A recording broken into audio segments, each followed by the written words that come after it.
Hablado de inflación, nos hemos concentrado mucho en inflación. Sin embargo, hay otra parte en Banco de México que es fundamental, el sistema financiero. México pasó de tener, después de la estatización bancaria, una mala privatización que derivó en la última crisis en la historia de este país. Y ojalá pudiéramos decir que es la última crisis de la historia del país, ¿no? Pero hoy tenemos un sistema financiero particularmente sólido y es la otra gran obligación, la otra gran responsabilidad de Banco de México. Definitivamente. Tenemos tres responsabilidades. La primera y el mandato prioritario es inflación baja y estable. La otra es el sano desarrollo del sistema financiero. Y la tercera es el desarrollo ordenado del sistema de pagos.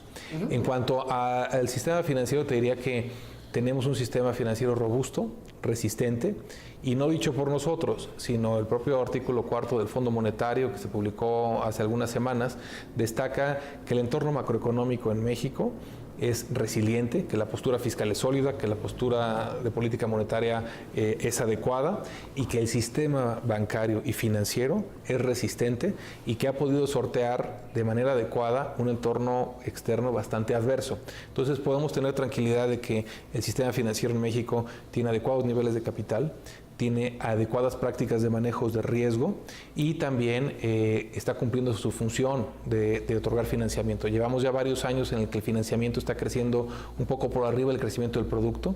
Esto significa, o de la actividad económica, esto significa que la economía está rehaciendo un poco el apalancamiento que perdió como resultado de la crisis bancaria que señalas, que sobre todo en 95, del 95 a 98 fue una reducción importante en el saldo del financiamiento.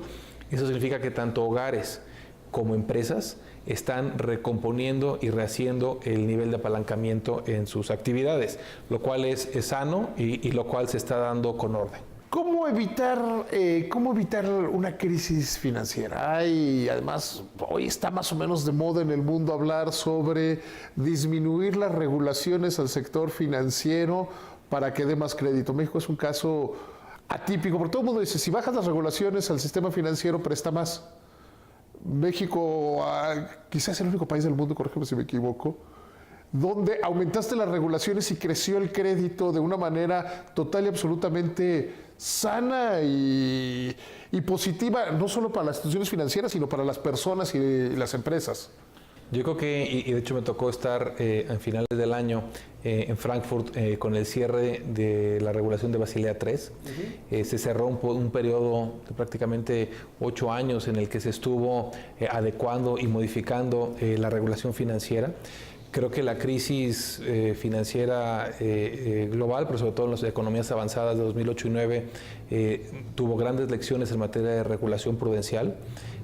El haber adoptado esos estándares creo que está dejando a la banca mexicana en niveles sanos en materia de capitalización, liquidez, manejo de riesgo, constitución de provisiones, y creo que eso permite que el negocio bancario se dé con orden y sobre todo en una economía que por la crisis que habíamos tenido tenía niveles de apalancamiento muy bajos, la oportunidad de que haya un buen crecimiento con bases sólidas y sanas, creo que está ahí y por eso es que se tiene esta combinación de una banca mejor regulada, mejor supervisada y que está dando crecimiento y más financiamiento.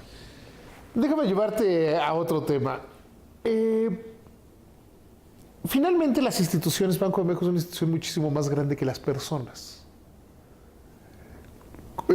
Sin embargo, tu antecesor es totalmente legendario como banquero central, no solo en México, sino en el mundo. ¿Qué se siente llegar a la presidencia de la Junta de Gobierno cuando el anterior era, en términos de deportes, estaría por entrar al Salón de la Fama?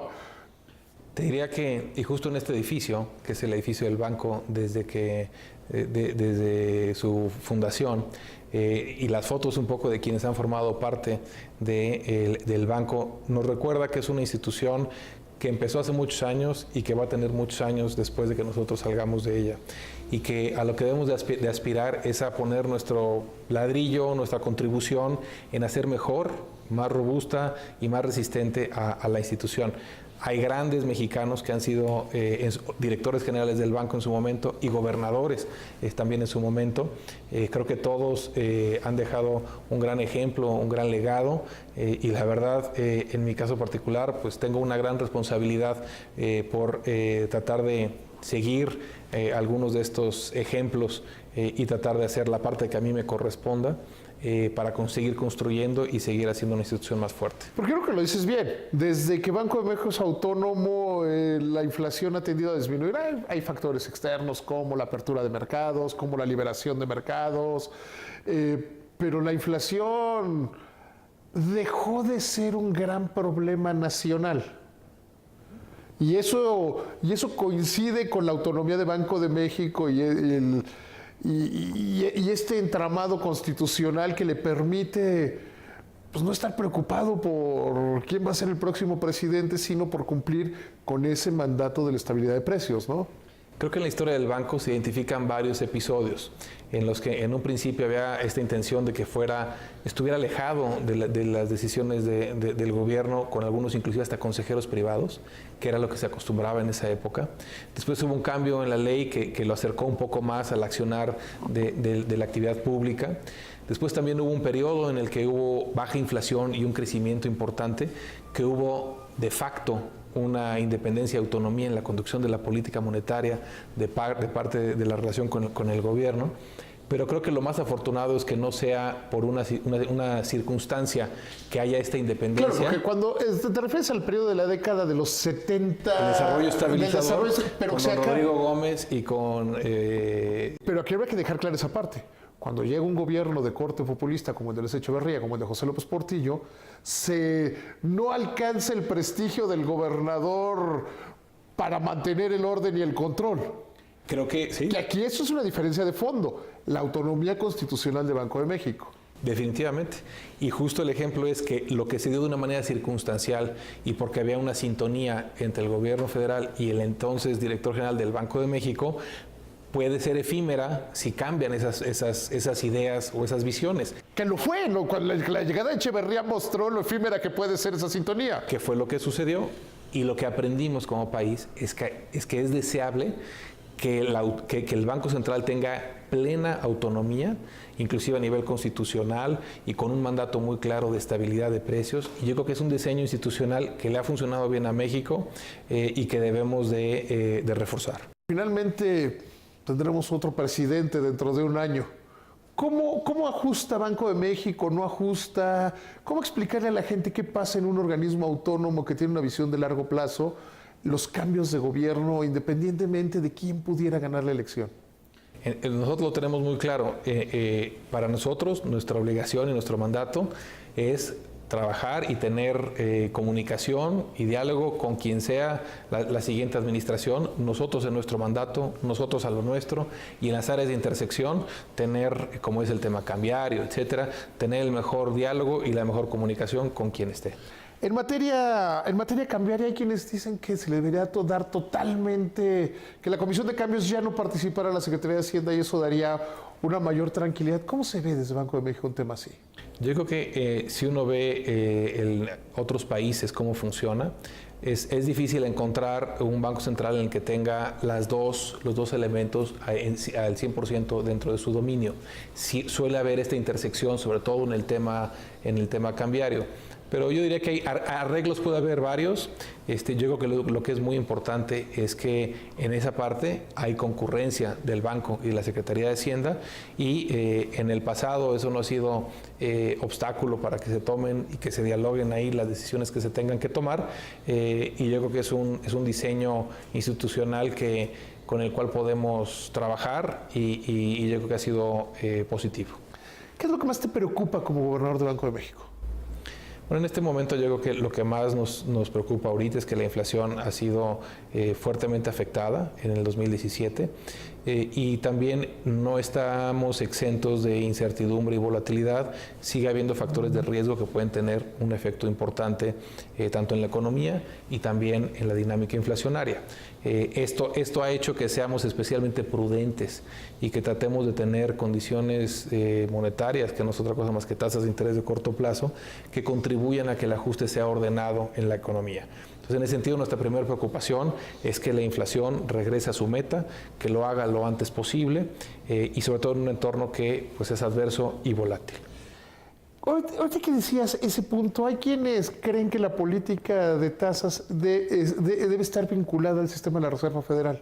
Yo creo que la política monetaria en México debe estar pendiente de múltiples factores y de múltiples elementos.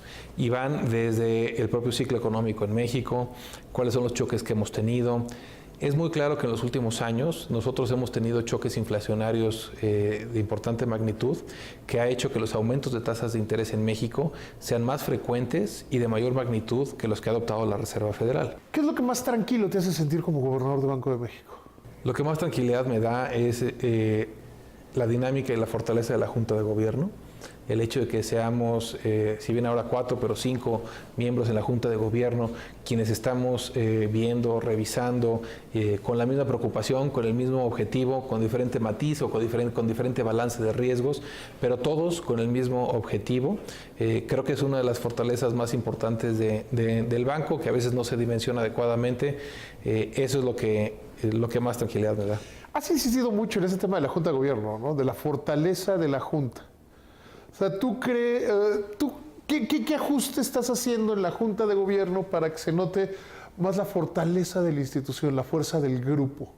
Yo creo que a lo mejor a veces es, por lo mismo que comentábamos, de que el vocero de la institución es el gobernador, pues es a lo mejor la cara más visible, pero, y sobre todo habiendo estado un año como su gobernador y miembro de la Junta de Gobierno, es muy clara cómo son la toma de decisiones, la responsabilidad y al final del día estoy convencido que tener un gobierno corporativo y la visión de varias personas enfocadas al mismo problema fortalecen y enriquecen la toma de decisiones de la institución, y yo creo que eso también es un mensaje importante de transmitir, que aquí las decisiones no son de una persona, son de un órgano colegiado y que todos compartimos el mismo objetivo, que es mantener una inflación baja y estable. ¿Cuál sería el perfil, el mejor perfil para completar la Junta de Gobierno con este quinto elemento que deberá ser designado, espero que pronto? Te diría que la propia ley contempla los perfiles que debe de cumplir el... Sí, pero más allá en el margen, ¿no? Por conocimiento del sistema financiero, de la macroeconomía. A eso me refiero mucho más. Más allá de los requisitos que están claramente establecidos. Que están ligados, inclusive tiene algunos elementos que algunos, por ejemplo, se recomienda tener experiencia en materia monetaria, o sea, experiencia en el Banco Central, pero puede haber 2 miembros de la Junta que no necesariamente hayan tenido experiencia en materia monetaria. Eso significa que pueden tener pues, un perfil netamente más financiero, bancario o hasta académico. Yo estoy seguro que con quien proponga el presidente de la República y con quien ratifique el Senado, o en su caso la Comisión Permanente, podremos trabajar muy bien. Estoy seguro que cumplirá con todos los requisitos de ley y eso lo pondrá en los términos adecuados para que la discusión se enriquezca con su participación y tomemos las mejores decisiones. Alejandro, te agradezco muchísimo por esta plática. Muchas gracias. Un gusto y un placer estar contigo. Gracias.